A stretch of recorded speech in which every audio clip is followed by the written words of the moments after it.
Abençoados e abençoadas, graça e paz a vós todos. Hoje, sexta-feira, dia 3 de novembro de 2023, 21 horas e 30 minutos, eu estou aqui para gravar mais uma pérola da graça de Deus.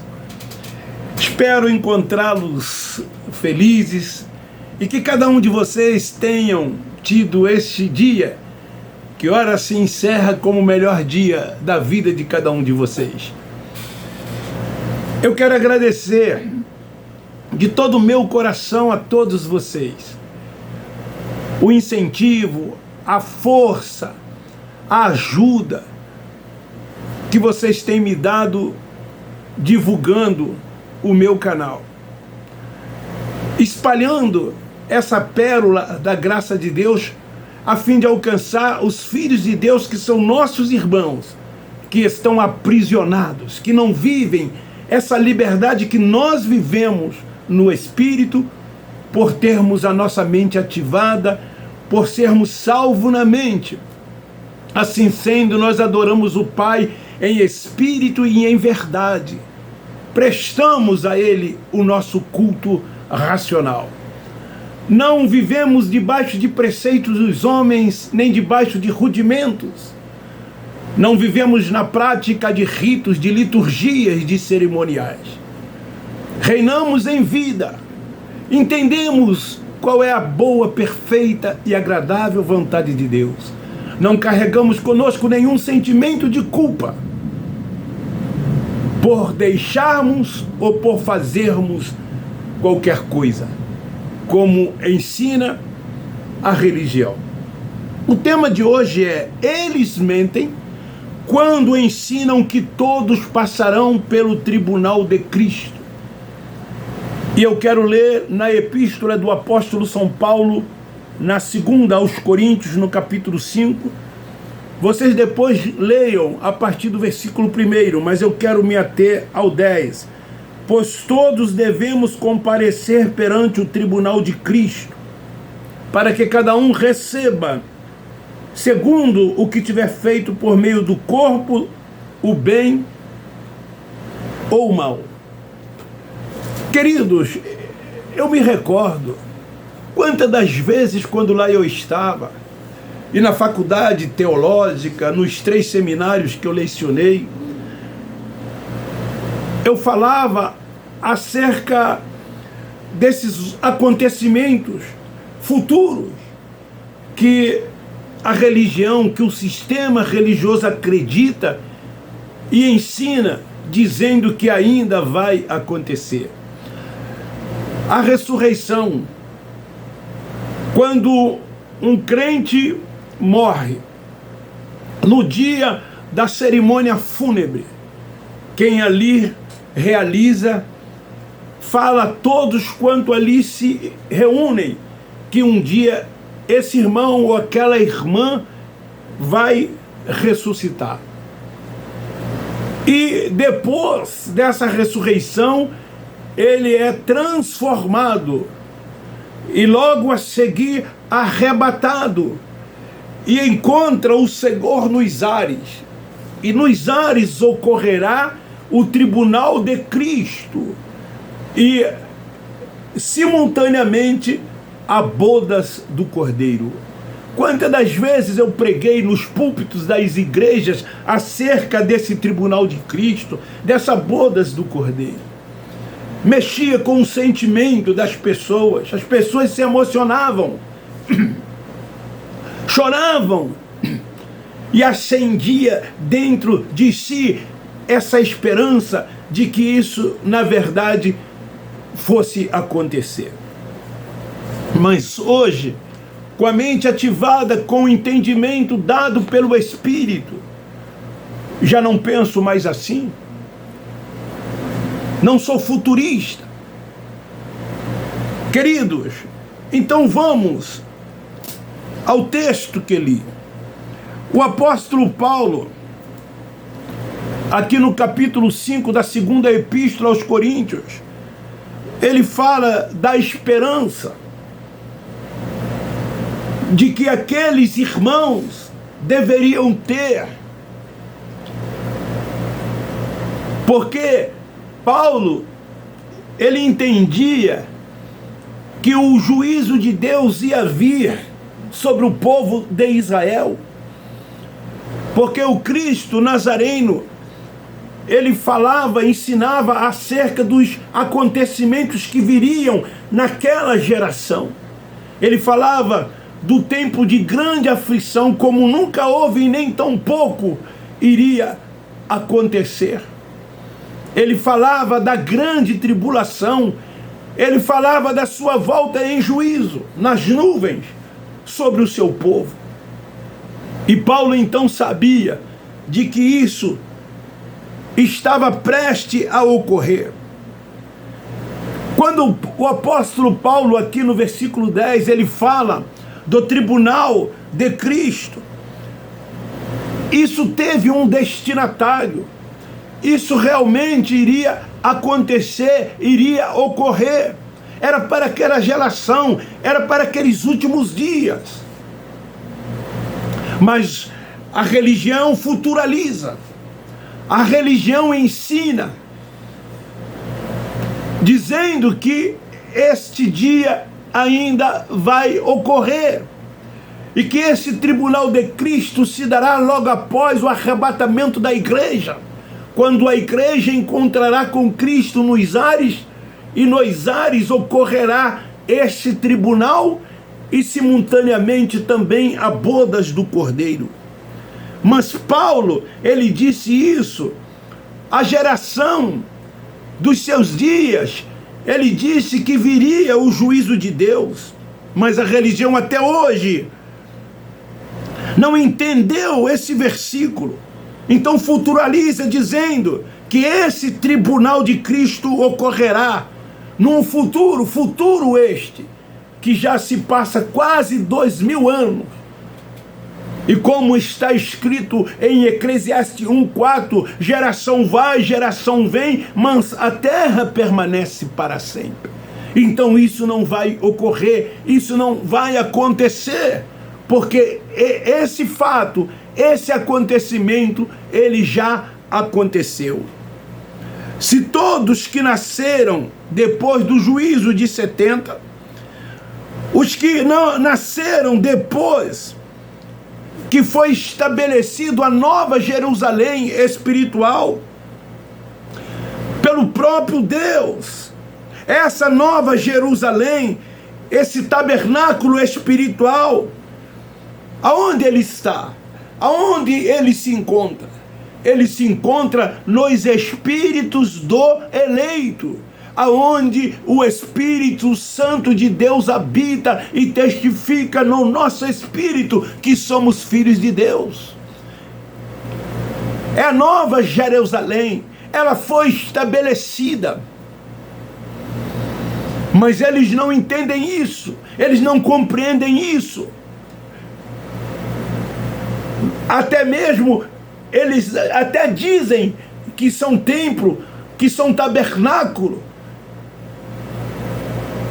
Quando eles leem a epístola aos 1 Coríntios, capítulo 3, versículo 16, mas a gente vê que na prática não é nada disso, porque eles precisam de um templo físico, que eles chamam de igreja, aonde eles se reúnem, e lá tem rito, tem liturgias, tem cerimoniais.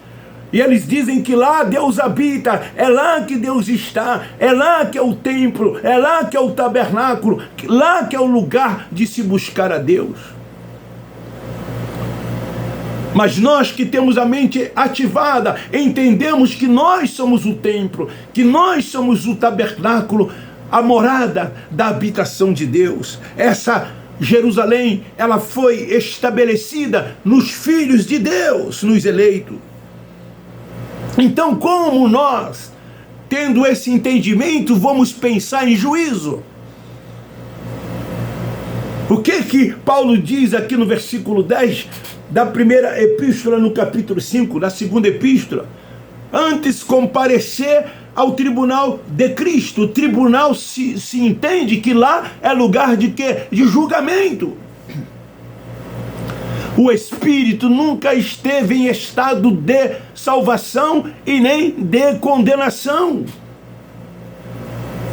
Nós que temos o entendimento, sabemos que um dia a carne e o sangue descerá ao inferno, ao lugar dos mortos, a parte mais baixa da terra, e de lá nunca mais vai subir. Segundo Jó capítulo 8, versículo 9. E o Espírito volta para Deus, de onde ele veio. Segundo Eclesiastes, capítulo 12, versículo 7. Então nós sabemos que nunca vamos passar por juízo, por esse tribunal. Por quê? Porque nós temos Deus no nosso espírito. Porque Deus habita em nós. O próprio Paulo, nos seus dias, ele se incluía. Sabe por que ele não passou por esse tribunal? Porque ele foi decapitado, morrendo antes desse juízo.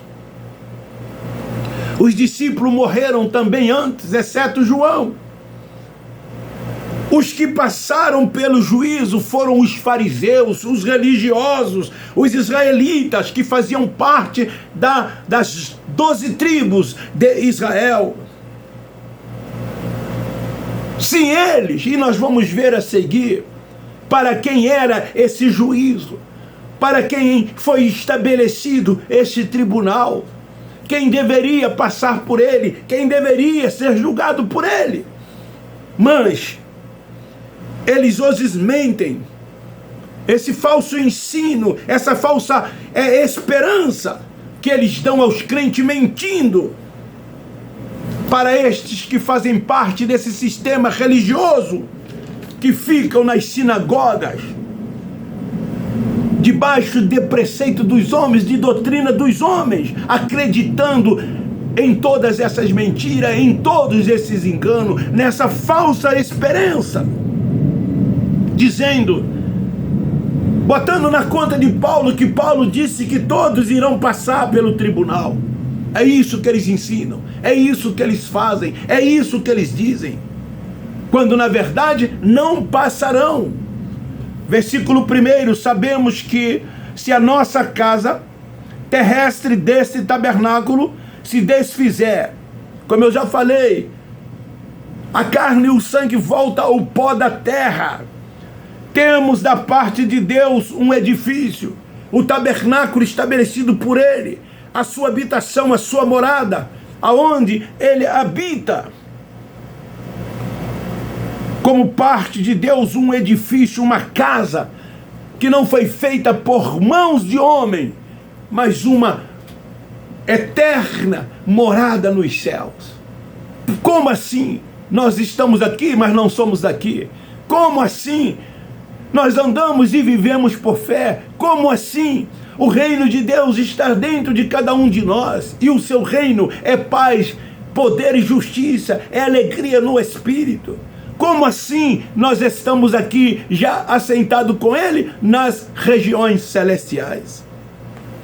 Isso tudo que Paulo diz aqui foi antes de ser estabelecido a Nova Jerusalém. O templo de Jerusalém estava de pé. Ele seria destruído. Quando o próprio Cristo disse aos seus discípulos, vedes, tudo isso será destruída. Não ficará pedra sobre pedra que não seja derribado. O templo de Jerusalém era o lugar onde os judeus buscavam a Deus, aonde eles frequentavam. Segundo as 613 leis do Torá, eles tinham que frequentar o templo. Mas esse templo, ele seria destruído como foi destruído no ano 70, quando o general Tito, o anticristo, ele invadiu Jerusalém. Ele sitiou toda Jerusalém. Jerusalém foi destruída, o templo foi derrubado. E então, agora, Deus estabelece a nova Jerusalém, a Jerusalém espiritual, não mais o templo físico. E a religião evangélica, principalmente, ela não aceita esse entendimento, ela não aceita essa sã doutrina, ela não aceita esse alimento sólido. Qual era a geração que iria passar por isso? Essa geração nossa que nós estamos vivendo, geração futura que ainda virá, até, aspas, que ocorra esse arrebatamento da igreja. Será esta geração que vai passar? Olha o que está escrito no Evangelho, que é livro histórico de Lucas, capítulo 11, versículo 49. Por isso diz a sabedoria de Deus: profetas e apóstolos lhes mandarei, e eles matarão a um e perseguirão a outros.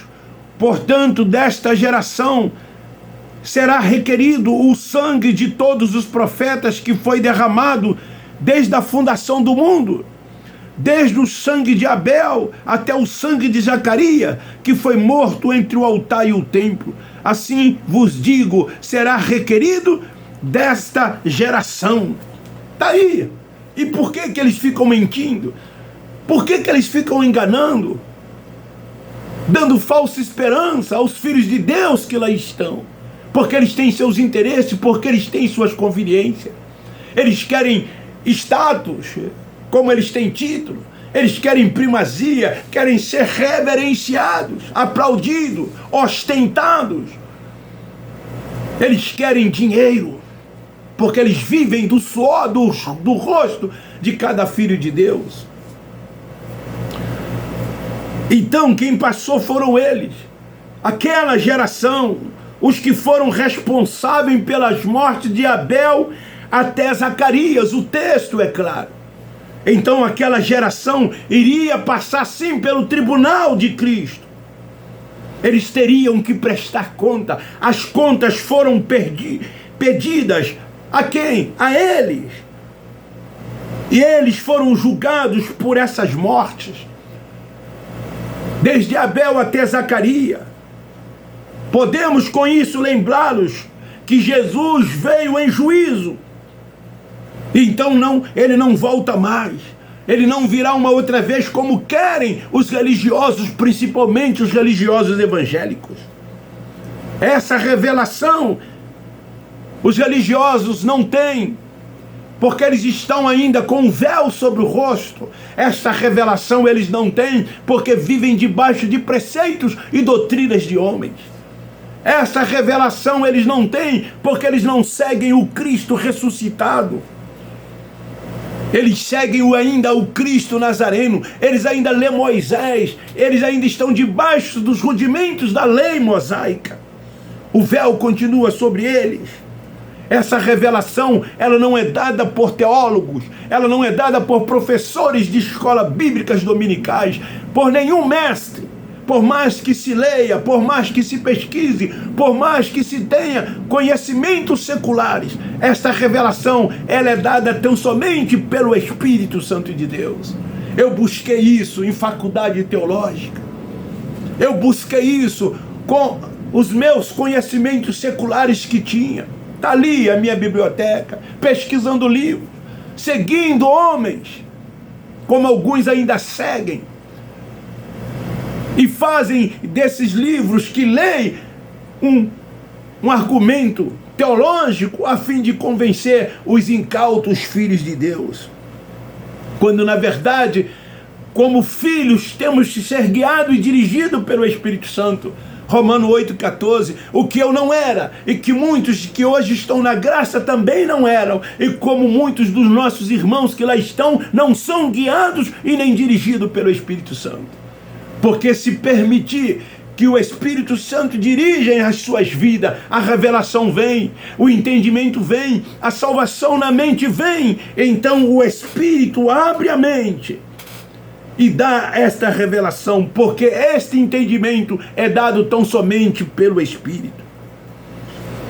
O Pai dos Espíritos, os que vivem na graça têm todo esse entendimento, pois não tem mais o fermento de Moisés, aquele fermento que nós tínhamos, aquele fermento que levedava toda a massa, e que ainda leveda dentro desses lugares que eles chamam de igreja. Eu quero ler no livro de Histórico de Mateus, capítulo 23, o versículo de número 35. Olha o que diz: assim recairá sobre vós todo o sangue justo derramado sobre a terra, desde o sangue do justo Abel até o sangue de Zacarias, filho de Baraquias, a quem mataste entre o santuário e o altar. Então a Bíblia aqui afirma quem iria passar pelo tribunal de Cristo. Mas muitos evangélicos, muitos crentes, eles acreditam que depois de ressuscitarem e serem transformados, serão arrebatados, e lá nos ares eles acreditam que vão participar do tribunal de Cristo, serão julgados por tudo quanto fizeram por meio do corpo, o bem ou o mal. Quando nesta vida nós cometemos as obras da carne, as consequências são aqui. Paulo diz que aqueles que semeiam na carne ceifará. E aqueles que semeiam no espírito colherá. Os espirituais semeiam no espírito. Eles não vivem na prática das obras da carne. Mas os carnais sim, eles vivem procurando fazer ou deixar de fazer, buscando autojustiça, pensando em estar agradando a Deus, como na verdade está agradando aos homens, aos seus líderes. Então aqueles que se opunham nos dias do Cristo Nazareno, os seus ensinamentos, as suas verdades, porque ele disse: conhecereis a verdade vos libertará.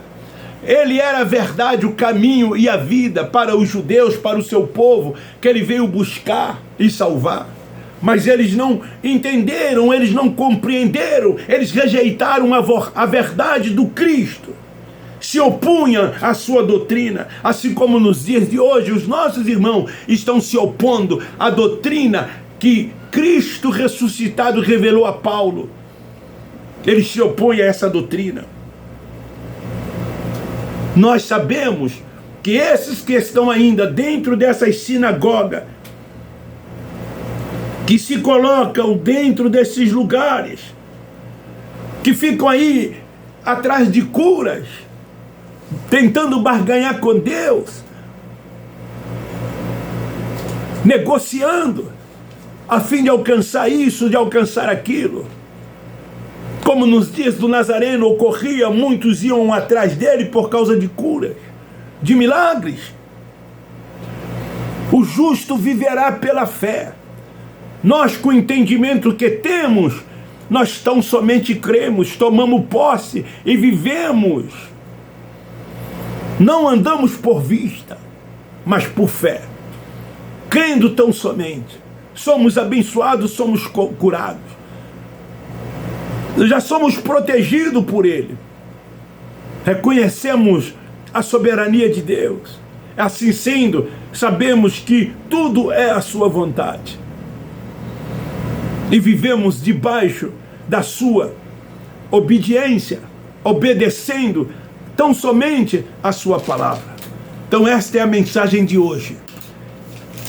Eles mentem quando ensinam que todos passarão pelo tribunal de Cristo. Isso é mentira, isso não vai acontecer, isso aconteceu, isso foi para aquela geração, para aqueles escribas, para aqueles religiosos, que o Cristo Nazareno nos seus dias chamava de hipócrita e demagogo.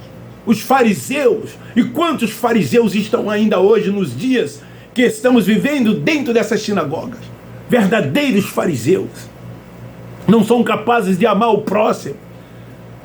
Só eles que estão certos, discriminam as outras religiões, desfazem dos outros. Somente eles estão certos, somente eles são salvos. O céu é deles, o Deus é tão somente deles. Não tem amor às pessoas.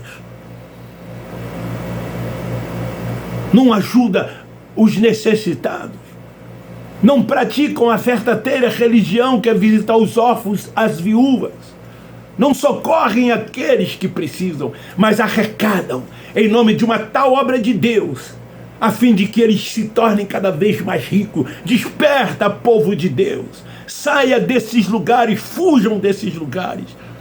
Eles estão cada vez mais ricos às suas custas, se enriquecendo, comendo nos melhores restaurantes, trocando de carro todos os anos. E você não tem sequer uma bicicleta, uma moto, às vezes não tem uma casa própria, mas eles moram nos melhores lugares, vivem do bom e do melhor, viajam. Você às vezes não consegue sair do bairro onde você mora, mas eles viajam, às suas custas, hospedam nos melhores hotéis. Esta é a palavra. Sai de debaixo desse engano, sai de debaixo dessa mentira, sai dela, povo meu. Vocês são filhos de Deus, vocês são eleitos, vocês são predestinados, vocês são propriedade exclusiva de Deus. Deus habita no espírito de vocês. Qual é a diferença de vocês para nós? Nós reinamos em vida, vocês não. Nós entendemos que o reino de Deus está dentro de nós, vocês não. Vocês ainda vivem na prática das obras da lei, seguindo homens, se sujeitando a eles, como se eles fossem uma autoridade espiritual colocada por Deus sobre a vida de vocês. O Senhor é o Espírito. O Senhor é o Espírito. E a Ele nós nos submetemos. Não nos submetemos a homem algum. Nós não temos um templo, não temos um líder religioso. Somos espirituais. E adoramos o Pai em espírito e em verdade. E prestamos a Ele 24 horas por dia um culto racional. Um culto racional. Beijo no seu coração, um forte abraço. Nós da graça de Deus amamos vocês.